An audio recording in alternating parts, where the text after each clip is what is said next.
They had to warn Samira and Wyatt because if Texas found a way past Blackwood, there would be no stopping them. The shadow of Cyrus Blackwood.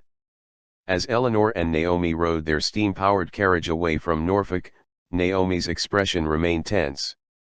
The road stretched ahead of them, dust rising from the iron wheels as they pushed southward. "You don't look happy," Eleanor noted. Naomi scoffed. "Because I'm not." Eleanor studied her carefully. "You know something about Blackwood that I don't." Naomi let out a slow breath. "Yeah. Because my brother and I had to pass through his territory to get here." Eleanor's eyebrows shot up. "You never mentioned that." "Because I didn't want to think about it," Naomi admitted. "Blackwood isn't just some warlord playing king. He's a phantom. His reach stretches far beyond the Mississippi. I don't know how, but he knows everything." Eleanor frowned. "What do you mean?" Naomi turned toward her, voice low. "When we crossed his land, we tried to stay unnoticed. We avoided major roads. Kept our heads down. It didn't matter." Eleanor's stomach tightened. "He found you." Naomi nodded. "Not personally, but his men did. They surrounded us outside of Memphis. Silent, like ghosts. No shouting, no threats. Just a dozen well-armed men. Who made it very clear that we were only alive because Blackwood allowed it." Eleanor exhaled. "And you never saw him?" "No," Naomi admitted. "But I got the feeling he saw us." That thought lingered as they continued down the road. If Blackwood had eyes everywhere, then he already knew they had visited Voss. And that meant he knows what they are planning. Intercepted. Their conversation was cut short when the sound of heavy engines rumbled behind them. Eleanor turned to see a squad of armored vehicles approaching fast. Naomi tensed. "That's not normal." Before Eleanor could respond, the lead vehicle fired a warning shot into the air. The crack of the gunshot sent nearby horses into a brief panic. A voice boomed from a speaker. "Stop the carriage." Eleanor's grip tightened on the wheel, heart pounding. She recognized that voice. It was Admiral Voss. Taken to the Mississippi Dominion. The moment their carriage stopped, armed soldiers surrounded them. Voss stepped forward, her expression unreadable. "You're taking us prisoner now?" Naomi snapped. Voss shook her head. "I'm taking you to Cyrus Blackwood." Eleanor stiffened. "What?" "He requested you," Voss said simply. "I suggest you cooperate." Eleanor exchanged a glance with Naomi, then sighed. "Do we have a choice?" Voss gave them a sharp smile. "No. The Kingdom of the Mississippi." The journey to Blackwood's capital, New Vicksburg, was uneventful, but tense. When they arrived, Eleanor realized just how vast Blackwood's empire was. Massive riverboats patrolled the Mississippi, steam-powered trains rolled along iron tracks. And thousands of people bustled through the streets. Unlike the fortified cities of the East or the wild strongholds of the West, New Vicksburg felt like a functioning nation. There were markets, farms, factories, order in a world of chaos. They were led through the city to a towering building built from the ruins of an old bank. Now repurposed into a palace. And at the top floor Cyrus Blackwood was waiting. The man in the shadows. Cyrus Blackwood was not what Eleanor expected. He wasn't a warlord covered in scars, nor a tyrant draped in gold. He was calm, well-dressed, and unervingly composed. His skin was dark, his hair graying at the edges. But his sharp green eyes held the weight of a man who saw everything. "Eleanor Steele," he greeted smoothly. "And Naomi Graves. Welcome to my city." Eleanor kept her expression neutral. "I take it you know why we're here." Blackwood smiled slightly. "I knew before you did." Naomi stiffened. "What the hell does that mean?" Blackwood gestured to the side of the room. A massive map hung on the wall marked with notes. Symbols, and red lines crisscrossing the country. "This is my intelligence network," Blackwood said. "Every whisper, every movement, every deal that matters, I hear it."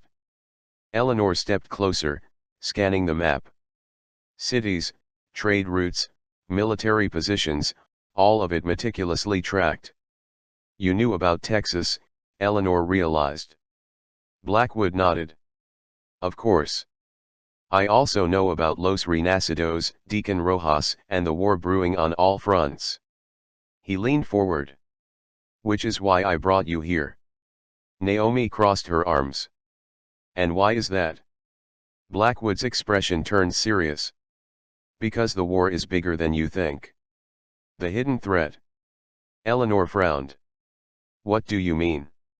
Blackwood gestured to the western side of the map. "The Badlands. The area between the Midwest and the Rocky Mountains was a dead zone with no clear rulers. No stable cities. Just endless wastelands and storms. But Blackwood had markings all over it." "I've been tracking movements here for years," Blackwood explained. "Texas is dangerous. Los Renacidos is ruthless.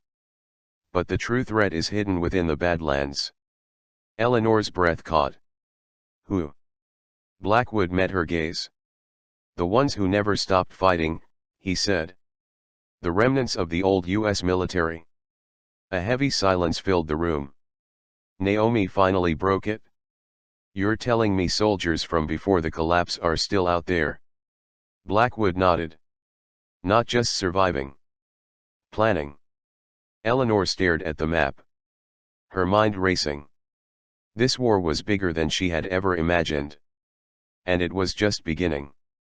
The battle for the Midwest. Eleanor and Naomi stood in stunned silence as Blackwood's words sank in. "The remnants of the U.S. military?"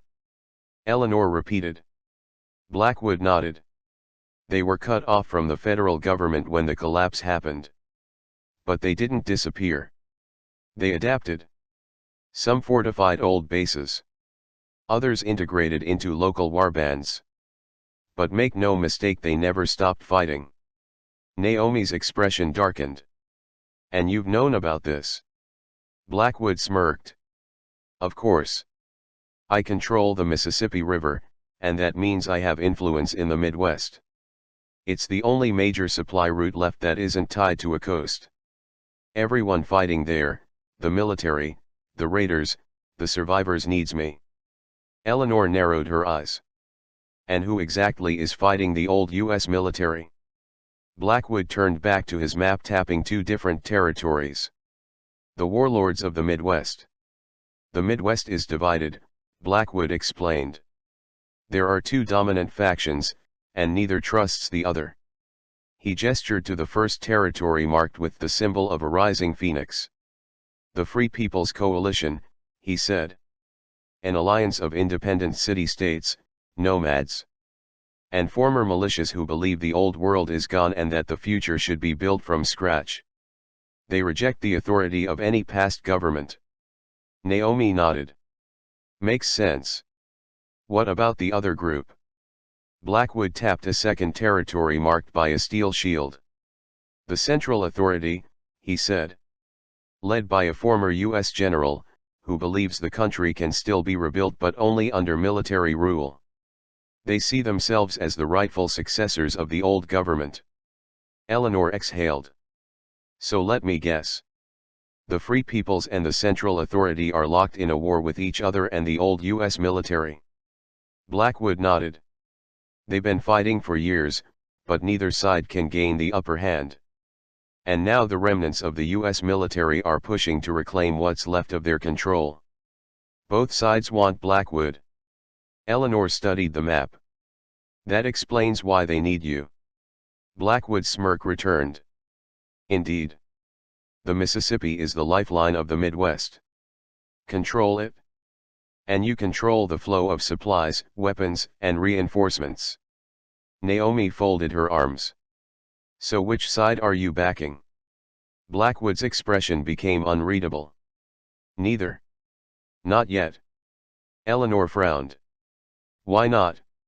If the old military wins, They could push into your land. Blackwood chuckled. Oh, they will try. But I don't make my decisions based on fear. I deal in leverage. He stepped away from the map and turned to them.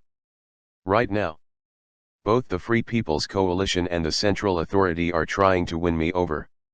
They want my trade routes, my intelligence, my influence. Naomi gave him a sharp look. And the old US military? Blackwood nodded. They know my power too. They want to bring me under their control. Eleanor's stomach turned. So, in the end this war might be decided by who you choose to back. Blackwood's eyes gleamed. Precisely. A dangerous opportunity. Naomi paced, thinking. This could be an opportunity. Eleanor raised an eyebrow. How? If Blackwood has influence over the Midwest we could use it. Naomi said. We've been worried about Texas and Los Renacidos, but what if we turn the Midwest war to our advantage? Blackwood gave her an amused look. Go on. Naomi pointed to the map. If Texas and Los Renacidos keep expanding, they'll eventually try to push east. But if the war in the Midwest keeps them occupied, they won't have the resources to attack us. Eleanor's eyes widened. You're saying we should make sure the Midwest war keeps going? Blackwood chuckled. You think like a strategist, Miss Graves. Naomi exhaled. I don't like it, but we have to be realistic. If one side wins too quickly we might be next on their list. Eleanor turned to Blackwood. So what do you want in return for keeping this war balanced? Blackwood's smile widened. Ah, now we're talking.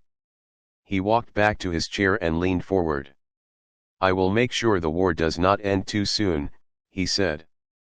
But in exchange I want your alliance's support when the time comes. Naomi frowned. Support for what? Blackwood's voice was calm but firm. For when I make my move.